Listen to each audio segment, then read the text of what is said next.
Unnikrishnan Nair, Director of the Vikram Sarabhai Space Center, with us.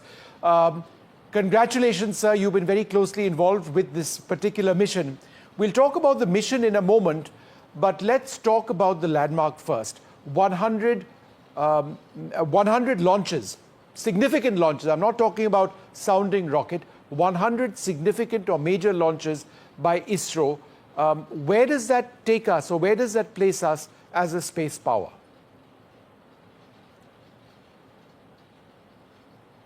Thank you for the compliment. Our space program we started in early 60s. We also know the space age started in 57 with the launch of Sputnik. But initially in 60s we have been concentrating on sounding rockets. So you send rockets to say 150 to 100 kilometers, collect atmospheric data, and then that is used for weather prediction and so on. The 70s onwards, we started working on satellite launch vehicle, which is a different class, where the satellite has to be taken to altitude and it has to be given required velocity to stay in that orbit. Then only it becomes a satellite. So our baby steps were with the SLV, where we could take something like 40 kg to low Earth orbit.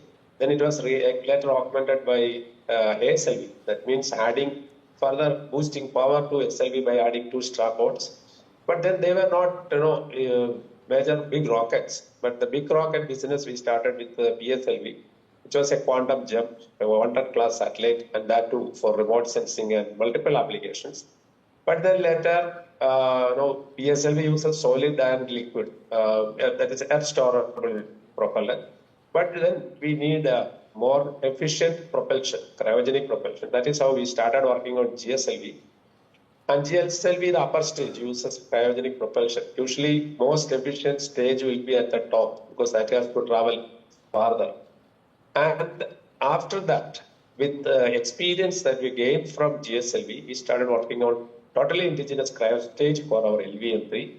And that is where we are with respect to the type of capability. We have the largest capability with LVM3, which can take 10,000 kg to low Earth orbit. Right. And the same LVM3 we are going to use for the Gaganyaan mission. So it's a journey, but then quite remarkable for our... Oh, it's a remarkable journey. See, what started off when India was carrying the rockets on a bicycle and a bullock cart to now sending humans, getting ready to send humans to space is a remarkable journey. But it has taken 46 years for this 100th launch. While a landmark, but ye dil mange more. Absolutely. In times to come, we need to do the next 100 in a far shorter time. And today, the chairman of ISRO, Dr. V. Narayanan, announced that in less than 5 years, they should hit the double century. But yes, we are doing very well. It's a national program. It meets the national goals. It cannot compare with SpaceX, which is a commercial program. So India has done extremely well in rocketry and done well despite having sanctions, technology denial, and all kind of restrictions. Remember, the cryogenic engine was denied to India, and it is scientists like Dr. V. Narayanan and Dr. Unnikrishnan Nair who toiled for 20 years to give us a cryogenic engine. And today's launch carried an Swadeshi cryogenic engine into space and launched the Navik satellite. A great moment for India. In fact, Dr. Nair, that's my next question. What has this particular mission achieved?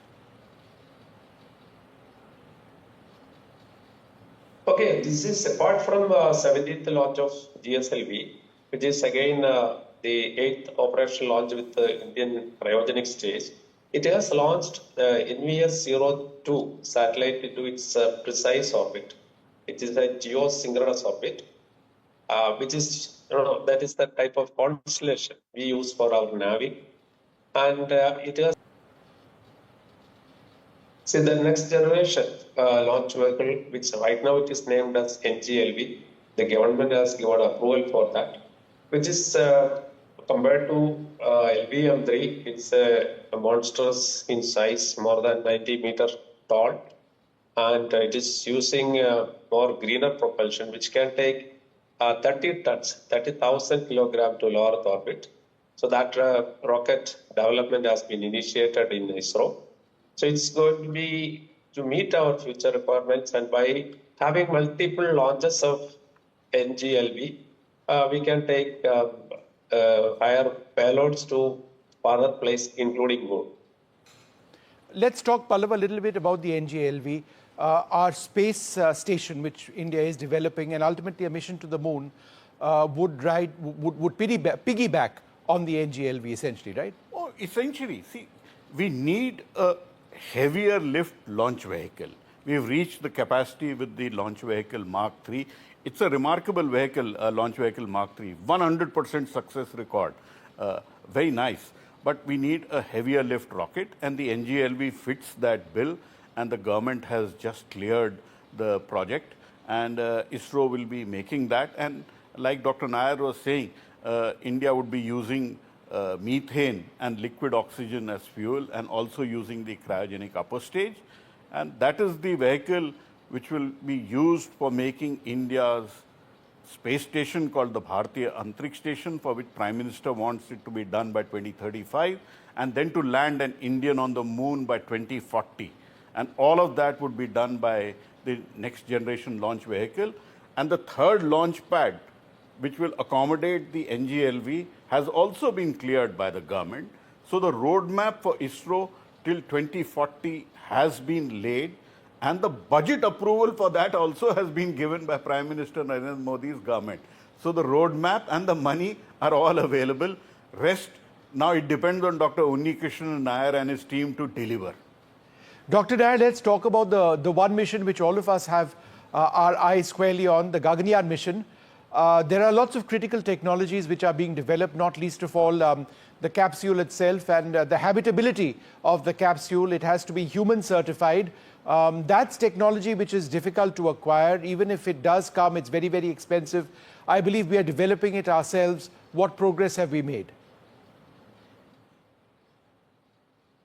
Before answering that, I would like to make a small clarification with respect to what Mr. Pallav Bagal was saying. For the space station, Bharatiya Antariksh Station, our target is completion by something like 2035.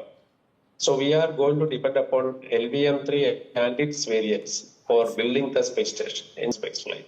So that is how we started, and then we started working on small projects like life support system or flight suit, or developing crew module, or even the parachute system and its space qualification, developing the thermal protection system needed to protect the capsule.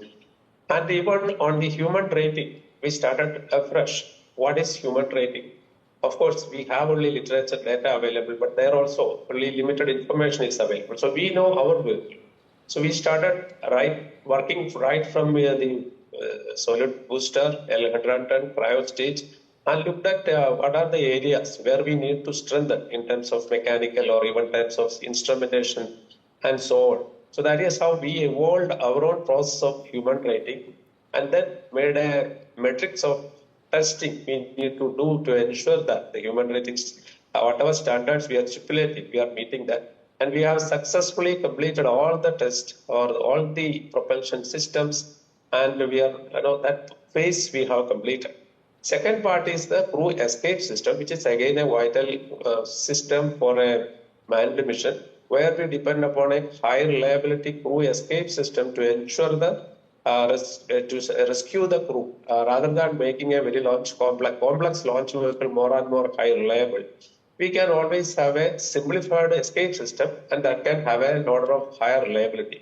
Right. So that escape system also we have developed, and we have in fact done multiple ground tests, and even one in-flight test using the test vehicle, where at a critical Mach number, that is at the transonic, where the speed of the vehicle changes from subsonic to supersonic, which according to the aerodynamics regime, it is a very critical phase. So we have demonstrated its performance, and we have a couple of more tests to be done at other conditions to again ensure that the escape system is working perfectly. So that technology also is nearing its completion. Then the next is the crew module and the service module together we call as the orbital module, which is getting injected like a satellite by the human-rated LVM-3. There, right now we are gearing up for the G1 mission, which is an uncrewed mission, for which the vehicle stages, all the human-rated stages have reached SHAR. The escape system major sub-assemblies have reached SHAR, and we started the integration. And the orbital module is being in the final stage of integration at VSC and URC. Once it is integrated, tested, that will move to SHAR, and then we will have the first uncrewed mission. Sure. So the human-rated LVM-3 is totally a different vehicle. You can see the configuration is different. It's a new vehicle. And sir, I must ask you, the other big mission, of course, is the next Chandrayaan mission. How would that be fundamentally different? I believe one of the key aspects in that mission would be our ability to robotically pick up a piece of moon rock and perhaps transfer it back to India. So in our last PSLV C60, which was launched on December 30, we have tested two types of robotic arms in space in the POEM, that is PSLV orbiting experimental module. One is an engine type, a verb type moving, and another one is a typical one-end fixed robotic arm. So these are all two experiments we have done. Now, for the sample return mission, it is different from the earlier Chandrayaan-3 that we are going and making a soft landing and then collecting samples, and then samples are sealed, and then part of the vehicle is escaping the gravity of moon, and then it comes back and making a re-entry. It's coming from moon, so its velocity is more than an orbital re-entry. Typical orbital re-entry, its velocity is around 8,000 meters per second. Here, it will be of the order of 11,000 meters per second. So the energy to be dissipated is more, and the thermal protection system has to be accordingly pruned. So that then it has to come through the atmosphere, deploy the parachute, make a soft landing. So that demonstrates our end-to-end capability to go to moon, soft land, come back. So that is a host of precursor technologies will be demonstrated for our future, if you wanted to go and land on moon and then come back. All right. Thank you very much, Dr. Nair, for sharing that little bit of where we are headed in our space program. It is so very exciting, Pallav. Wonderful to have you in the studio.